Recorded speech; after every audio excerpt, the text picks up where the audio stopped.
Discuss Islam and the modern world with the Islamic scholar Shaykh Hamza Yusuf. If a 9/11 event happened today, we would not see the type of responses that we saw. There won't be any flowers at the mosques.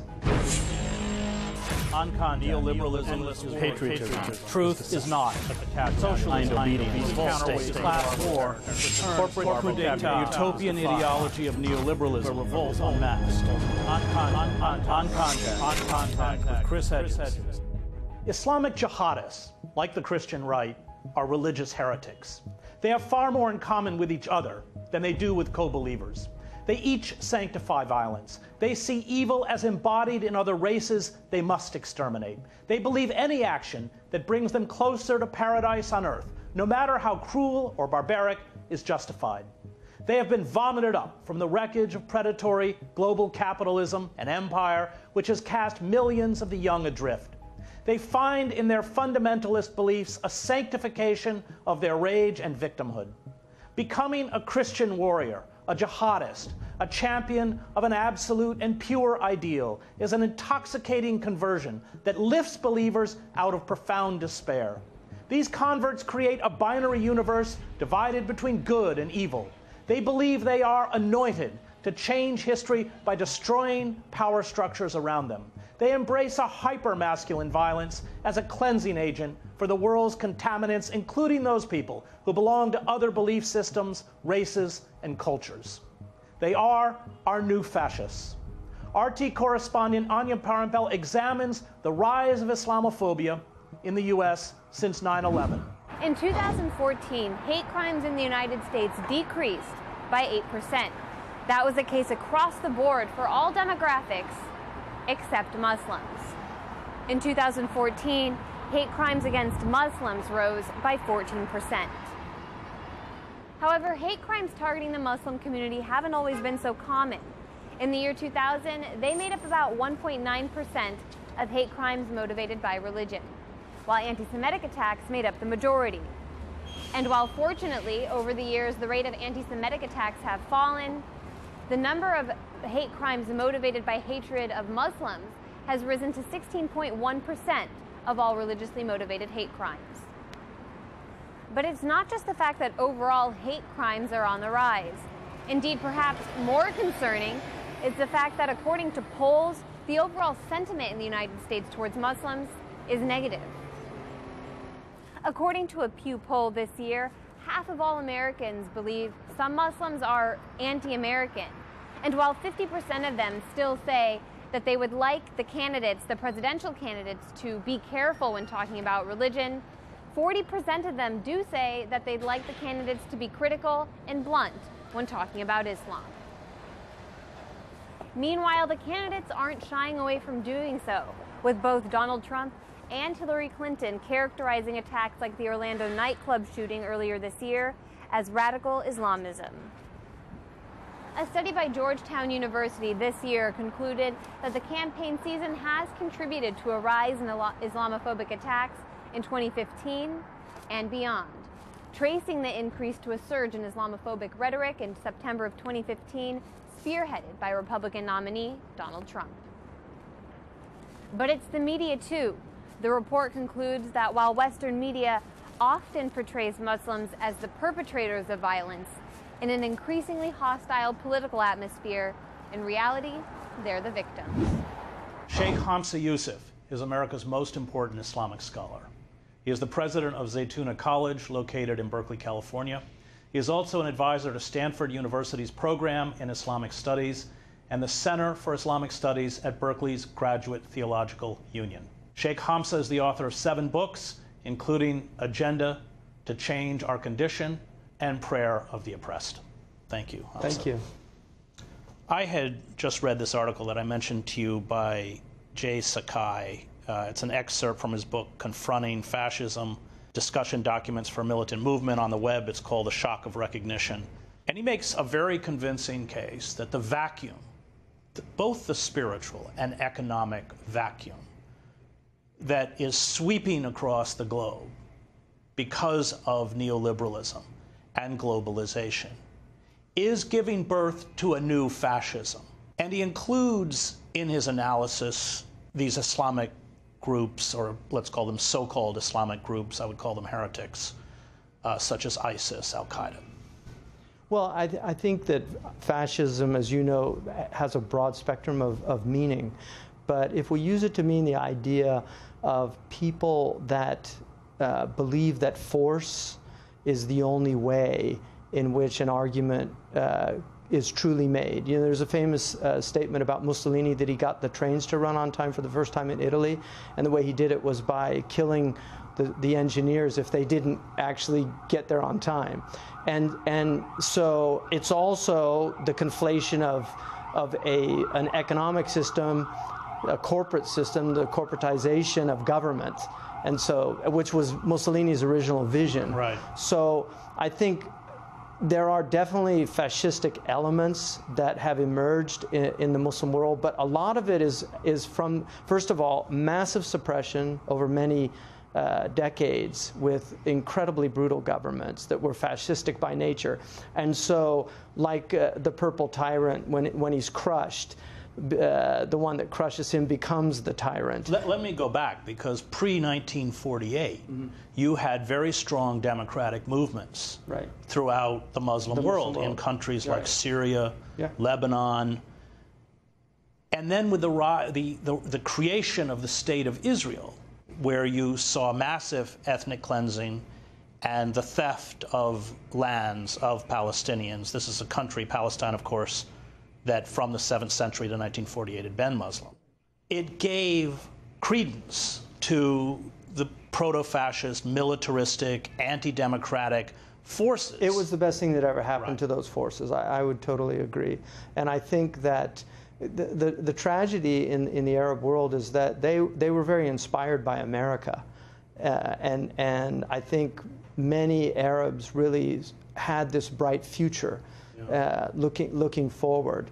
Even Iran with Mossadegh and the getting rid of the British influence and the colonial influences. So they saw America as this anti-colonial force in the world, the Wilsonian dream of a new world order where this sovereignty of the people would become realized. And that's the tragedy, because Mossadegh in 1953, who, as you correctly point out, was, I think he worshipped Thomas Jefferson, was utterly betrayed. By the Americans. By the CIA. Roosevelt, Kermit Roosevelt. Oversaw the coup. All the Shah's men. On behalf of British Petroleum. So I think that from that point of view, there's been an unrequited love affair with America. And I think 9/11 sealed the deal, because I just was with an Egyptian taxi driver who said, I asked him, were you here during 9/11? He said, yeah. And I said, what do you think it was? Well, he said, in Lebanon we say, hit me so I can beat the crap out of you. And so it becomes an excuse, really, to brutalize people that really had nothing to do with anything. One of the tragedies that I've seen throughout the Muslim world is the assault against traditional Sufi Islam. And I think it's fairly well documented that Wahhabism, which has fed ideologically many of these movements we see, and of course with Saudi money, was certainly at its inception promoted by Western interests. I think during the Ottoman Empire, the British stoked Wahhabism as a way to fight against Sufi influence, and of course the current ruling Saudi family has embraced it. We saw with the oil deals in the early 1930s, even to the point of American oil companies paying for the publication of Wahhabist literature. And because of the financial resources, this has poisoned much of the religious discourse, I think you would agree, throughout not only the Muslim world, but even beyond. Well, I think what's happened, I think the traditionalists, what we would call the traditionalists, which certainly Sufism was a large part of classical Islamic tradition, the traditionalists have never dealt with the fact that they ossified into a very sterile tradition with a lot of, it was no longer a living tradition. You know, in Catholicism, they differentiate between tradition and traditionalism. The tradition is the living faith of the dead. Traditionalism is the dead faith of the living. And in many ways, they are, this is what happened. And so there were reactions to that. What's called Wahhabism, they don't like to be called Wahhabis, but what's called Wahhabism was actually a type of Protestant reformist movement in Arabia that eventually allied with a political force, Al Saud. And so the religious and the political became allied in this. And because of the petrodollars, they were able to spread a very different type of Islam that most of the Muslim world was comfortable with. But a couple of things that I have to say, and I think this is really important. The scholars of the Saudi Arabian kingdom have consistently been against suicide bombing. And this is not true of the Sunni scholars generally.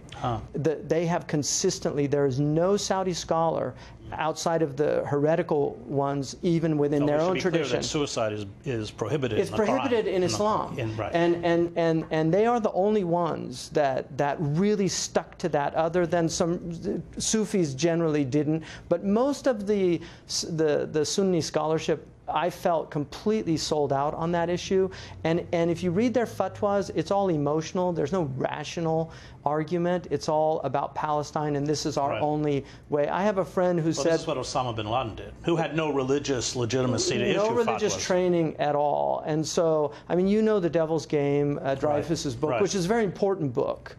And I would argue there's a few books... We should say what that is. The Devil's Game is argues... about how America really funded Islamic fundamentalism because they were so worried about Russian influence in the region. And we're talking about the war in Afghanistan. Many places, because there's a lot of proxy wars, and then there's also a lot of other stuff going on. But if you really want to take it back, I think you have to go back to David Fromkin's The Peace to End All Peace, and recognize that World War I never ended, and that the Middle East was a front. It was the Middle Eastern front during World War I. Iraq was a big part of that. World War II is a direct result of the Versailles Treaty, that the humiliation of the German people. You would not have had Hitler and the rise of Hitler without the collapse of the Deutschmark because of the Weimar Republic and the incredible humiliation that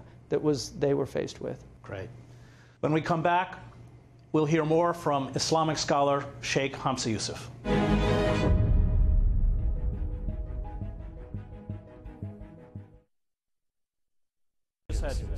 Welcome back to On Contact. We'll continue our conversation with Islamic scholar and president of Zaytuna College, Shaykh Hamza Yusuf. Let's talk about what's been happening to disenfranchised Muslim youth, both in Europe, in the banlieues of France, where people are mostly North African Muslims, 5 million, segregated. I've been to those banlieues, the Cité de 4000 and others. The French prisons are filled with North African, disproportionately with North African Muslims in the way that our prisons are filled with poor people of color. The racism is overt in countries like Belgium. Despair, loss of hope. And this is also true in huge swaths of the Muslim world itself, which has not been exempt from predatory capitalism. And one of the things you once said to me that I think is true, having spent a lot of time in the Middle East, is that so many of the people who are seduced by this ideology have a kind of loss of identity or struggle, but they also don't come out of religious backgrounds. Yeah. You will almost never find a religiously educated, and if they are, they're autodidacts, or they've come out of an extremist tradition already. if you can call it a tradition. You will not find the madrasas, which are always being blamed for producing these people. In the madrasas, these are the Islamic schools. Right, the Islamic colleges. Many of them in countries like Pakistan, right, funded by the Saudis. Some of them, yeah, certainly, but many of them are still traditional schools. Like I studied in a madrasa, and it was Aristotelian logic and rhetoric and things like that. This was in Mauritania? In Mauritania, yeah, right. In Morocco. But if you look, Europe is very different from the United States. Europe, the immigration to Europe was the result of the after effects of World War II, because they brought in a lot of Muslims to rebuild Europe. Europe was devastated, as you know. London was aerial bombardment, Liverpool. So they brought in a lot of their, the colonial peoples to do all the labor and work. So these were not educated people. Whereas in the United States, immigration has been, it was a Cold War immigration, and so that it was the brain drain from the Muslim world. So many of the most highly skilled and educated Muslims came to America. That's why we have so many doctors and engineers. And so they're very different communities. The American community, Muslim community, is actually doing quite well. I mean, economically, and so and many of them feel very comfortable here. They feel enfranchised because in America you can come to America and you can become an American in about 5 years, and then generally most Americans, I mean, we have a lot of racism, but most Americans accept the immigrant traditionally. I mean, we've got a lot of anti-immigrant rhetoric right now for many reasons. So I think they're very different. But in Europe, you're dealing with profoundly disenfranchised people that have never been allowed to become French. They've never been allowed to become English. They don't feel English. They don't feel French. And so with the racism... Let me just add there that when they go back to Algeria or Tunisia, and they may have been born there and left as a... They don't feel Algerian or Tunisian either. This is exactly it. The identity is in crises. Right. And so the third group, which is the extremist group, come join us and be part of this brotherhood. It's like a gang. And when you have in the African-American inner cities, a gang is membership. And so many of the African-American youth or Hispanic youth are pulled into these, or skinheads, some disenfranchised white youth that are pulled into the white gang mentality. And, of course, if we look at the history of many of the people who have carried out acts of terrorism in Europe, they come out of a petty and often criminal class. Exactly, criminal class. I've said the same thing. The same thing is true here. Many of these people, we have a large conversion rate in prisons. And if those people aren't nurtured and cared for because they've grown up in very difficult situations, and if they're given a rhetoric of rage, if they're given a divinely legitimized version of reality that otherizes all of these people, they can become an incredibly dangerous force, and that's happened. But again, I want to point out that when you look at the numbers, these are very small numbers. Right. It's so exaggerated. Right. We have 15,000 people die every year from low tire pressure in America. And the numbers of people that have gone overseas from America, you're looking at less than 1,000 people. If you look at the overall Muslim community, it's probably close to 10 million with the children. It's a very insignificant number, and yet it's blown out of Let's talk about that, because it has been used, especially since 9/11, to stoke what I find to be a very frightening Islamophobia that includes, within mainstream discourse, a demonization of Muslims. Right. Well, you know, because I think of all people, you probably know more than anybody in this country what happens when you demonize people, because it's always the predecessor to great violence against those people. And I think you've seen that in many places around the world. And so it is deeply troubling. I have some optimism because I'm always struck by the fact that there is a profound goodness that resides in the hearts of a lot of people in this country.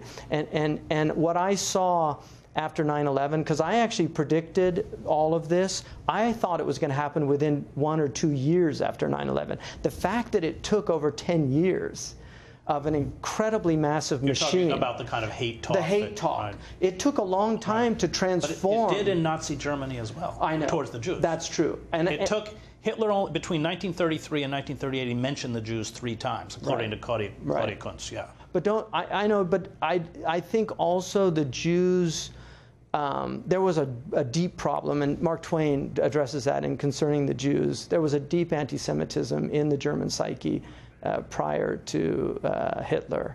But not a lethal anti-Semitism. That's true. That's true. I mean, anti-Semitism came with Luther. Trust me, I'm deeply disturbed by it, and sometimes I sit around with some of my Muslim friends and say, do you think we're like Jews in 1933? Like, how bad can it get? You know, I mean, I really do every once in a while say that. And we have a tradition of our Prophet that said, you are most like the Jews, and you will follow them handspan by handspan. Well, I don't want to see Muslims end up in these internment camps, but the Japanese internment happened, and if there was a bad strike here, a dirty bomb or something, I think but don't you think rhetorically we've laid the ground for that? Oh, absolutely. Yeah. I'm convinced that if a 9/11 event happened today, we would not see the type of responses that we saw. There won't be any flowers at the mosques. Right. Yeah.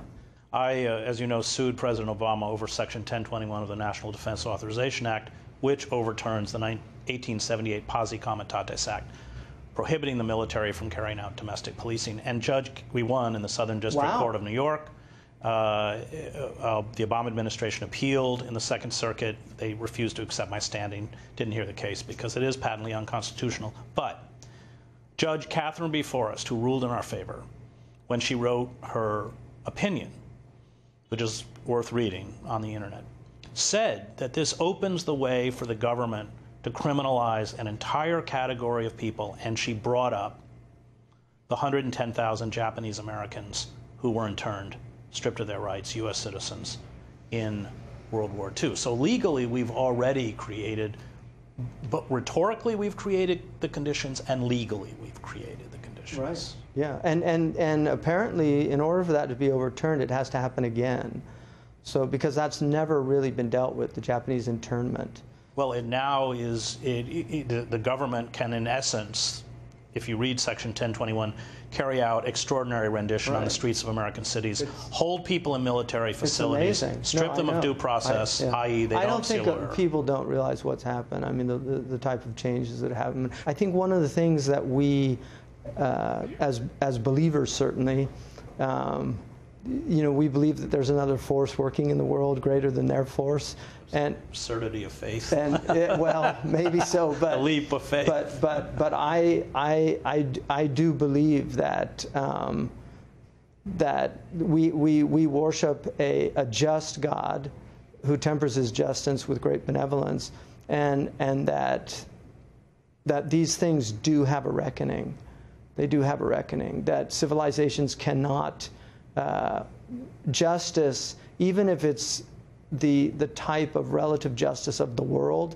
Justice is what enables and empowers civilizations, and as they lose that striving for the truth, you know, one of the things the Quran says, we don't destroy a people as long as there is amongst them people fighting for the truth.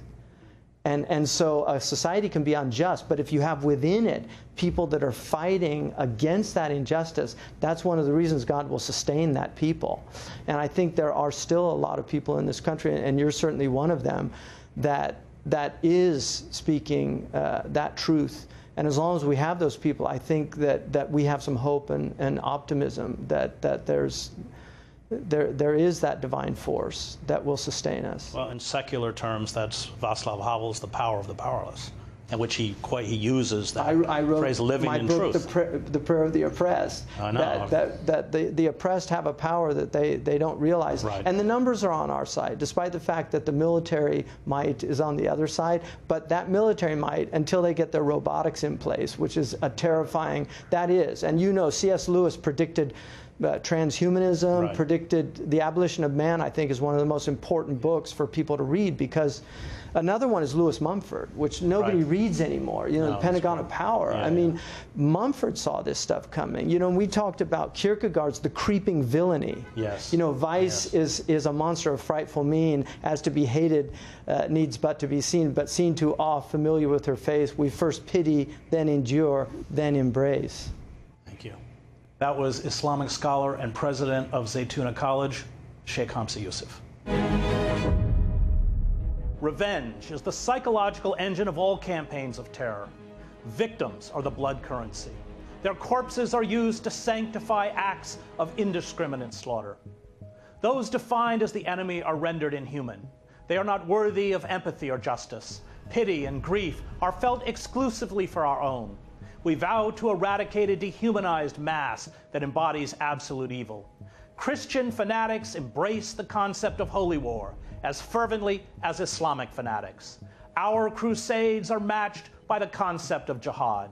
Once religion is used to sanctify murder, there are no rules. It is a battle between light and dark, good and evil, Satan and God. Rational discourse is banished, and the sleep of reason, as Goya said, always brings forth monsters. Thank you for watching. You can find us on rt.com/oncontact. Until next week.